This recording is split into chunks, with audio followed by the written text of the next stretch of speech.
Hello everyone, how are you all? Welcome back to my channel. So today we are back with another video and we are going to discuss about next chapter of standard 9th, Beehive.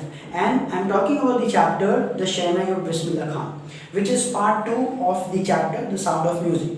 Earlier we discussed about chapter which was Evelyn Glennie, and today we are going to discuss about Bismillah Khan. He was also called Ustad Bismillah Khan. So why he was called Ustad?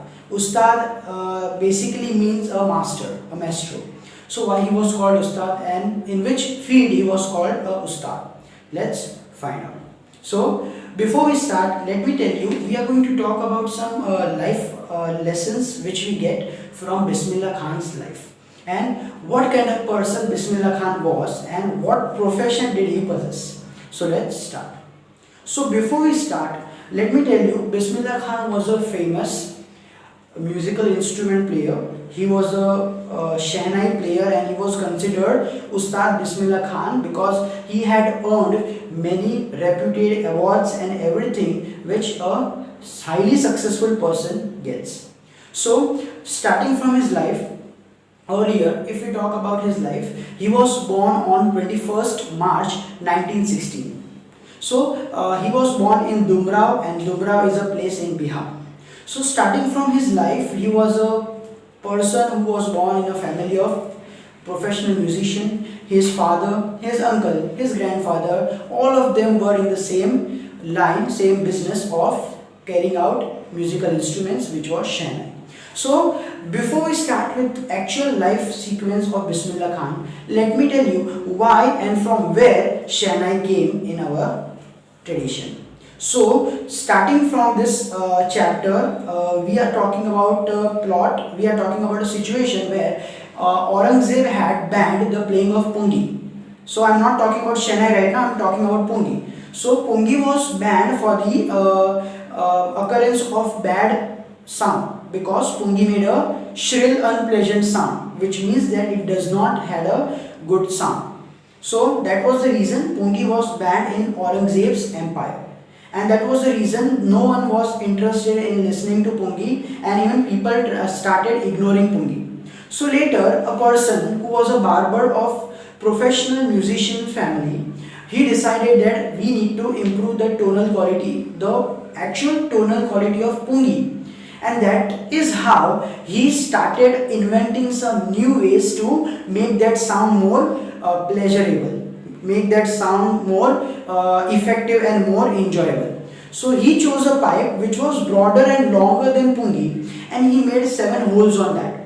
And later he started practicing and he tried to produce some good sound waves, sound tones from that particular long pipe.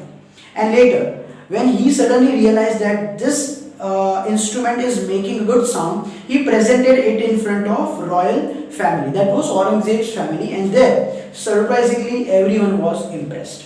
So for this, they thought that this is not pungi but this is something better than pungi, and that is the reason we should name it again. And for naming that, it was decided that it was first played in Shah's chambers. So what is the meaning of Shah's chamber? I am talking about Shah dynasty, where it was played for the first time when it was the rule of Aurangzeb. So for the first time it was played in Shah's chambers, and the person who played it for the first time was a barber, and in Hindi we call barber as Nai. So that is the reason the instrument was later called as Shehnai.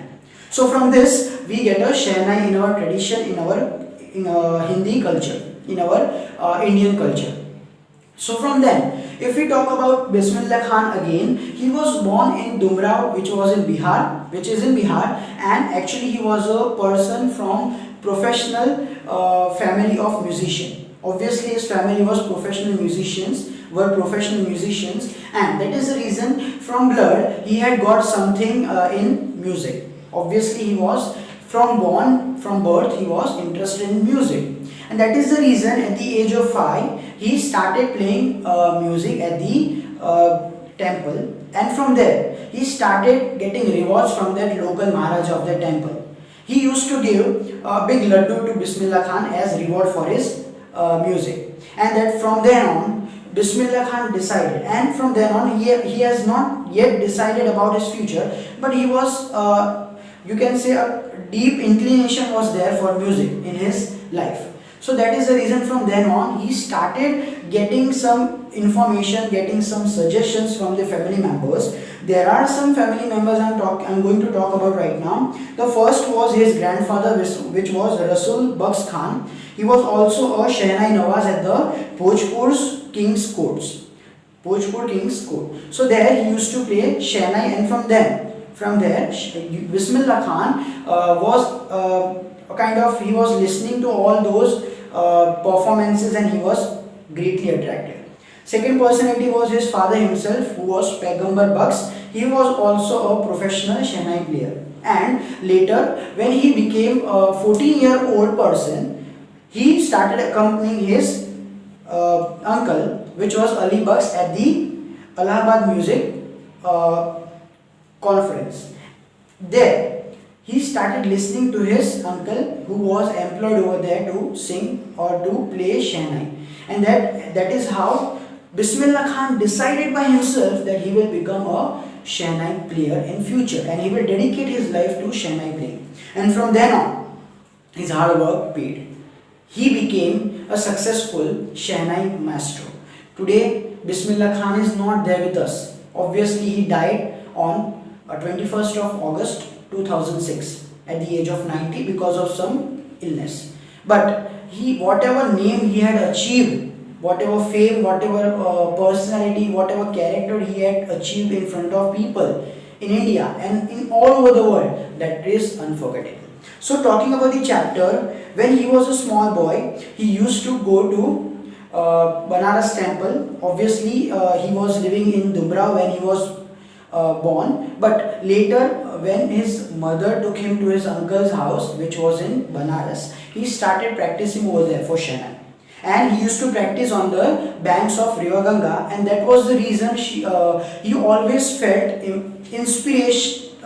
He always felt inspired for making such beautiful tones from Shehnai. And he started practicing over there for a long period of time, and obviously he became a good Shehnai player in future. Then on, he started at the age of 14, as I told you, he started accompanying his uncle, and he learned so many things about playing Shehnai from him. And when he went there in Allahabad Music Conference, there was a person named Ustad Faiz Khan who patted him and inspired him that if you work hard, you shall make it. He inspired Bismillah Khan that actually you have something in you, but you need to work hard to get there. And that is what Bismillah Khan did, and now we all know Bismillah Khan by name Ustad Bismillah Khan.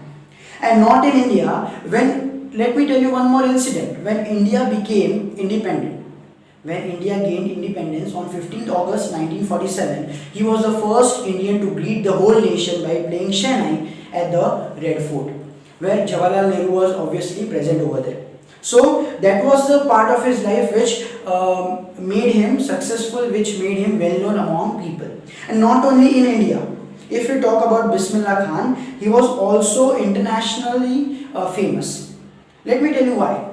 When he went to Afghanistan to play Shehnai, there the king, Afghanistan's king, which was King Zahir Khan, he was impressed by Bismillah Khan, and that is the reason he gifted Bismillah Khan many things. And not only that, an Indian director named Vijay Bhatt was so inspired by Bismillah Khan Shehnai that he offered him a song in his movie, which was called Goonj Uthi Shehnai. So this was of his career in Bollywood singing, or you can say in film industry. Okay, but let me tell you, Bismillah Khan did not like the environment which Bollywood or film industry provided him, or you can say he was not comfortable working over there. So he states one thing over here. Actually, his Bollywood career or his film industry career was of 2 years, where he worked for film industry for specifically two basic works. And he says that I am not comfortable with the artificiality and the glamour of the film world. That is the reason he did not work there for long. Also, Bismillah Khan earned he was awarded with many great awards in his life. Talking about the awards in sequence, the highest civilian award of India, which is Bharat Ratna, was also awarded to Bismillah Khan. And not only that, even Padma Bhushan, Padma Vibhushan, Padma Shri and many more awards were bestowed on him because of his work in Shehnai playing. And not only that, in 2001, Bismillah Khan was awarded with India's highest civilian award, which is obviously Bharat Ratna, as I told you. And he is not just, you can say, he is not satisfied with foreign environment. Whenever he visits foreign country for his performance, but still he remembers his Hindustan. He says that whenever I go to foreign country, I always keep yearning for returning back to Hindustan, because that is where I find peace and satisfaction. And after winning Bharat Ratna, he also suggested the children of the country, of our country and everywhere. He said that he requested to people that teach your children music, because music is India's, Hindustan's, he uses the word Hindustan's richest tradition. Even the West is now coming to take up this music. It means that even the Western countries are also accepting this Shehnai as a part of their as a part of their occasion. And let me tell you, Ustad Bismillah Khan was the person who familiarized Shehnai with the Indian community. It means that whatever the credit goes for bringing the Shehnai to India, that was to Bismillah Khan, Ustad Bismillah Khan. One more thing I would like to add over here is Bismillah Khan, Ustad Bismillah Khan was also called Khan Sahib. And if I tell you about an incident which happened with him in United States of America, so I will tell you, once he visited there, and there a student was so impressed by Bismillah Khan that he told him that I wanted you to head a school, a music school in USA. And for that, whatever problems or whatever conditions, whatever terms and conditions will be there, I am able to, or I am ready to follow. That these were the words of that particular student. And he said to Bismillah Khan that if you start music school over here, whatever cost is there, and he also added that whatever temples and whatever architectures are present in Banaras, I will replicate all these structures in USA. But you have to head your school in USA, a music school. But Bismillah Khan said that if you can replicate all the temples of Banaras, that is good. But will you be able to transport whole river Ganga in USA? And then the boy said, it's not possible. So this shows that how Bismillah Khan was attached, how he was deeply connected with India. He always kept yearning for returning back to India when he was abroad. And while in Mumbai, he was always talking about Banaras. And while he is in Banaras, he always talks about Dumrao. Dumrao was his birthplace, which is in Bihar. Okay, but he lived till his last breath at Banaras.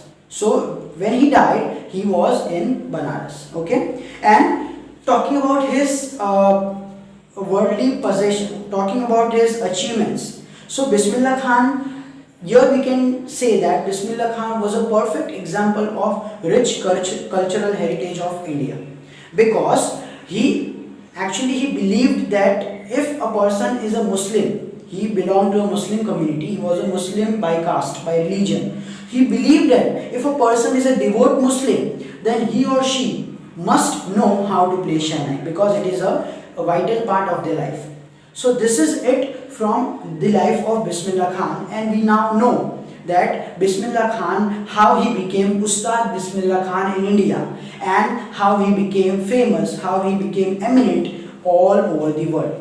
So that was it from this chapter. And lastly, if I tell you, as I told you earlier, that he died on 21st of August 2006 at Banaras, because the last time of his life was at Banaras. He lived in Banaras when he died. So that was it from this chapter, students. I hope you liked this video and you understood everything regarding Bismillah Khan's chapter. So thank you so much, students, and if you are not yet subscriber of this channel, don't forget to subscribe to this channel for more videos. and keep supporting our channel. So thank you so much everyone, and always remember, keep learning, keep growing.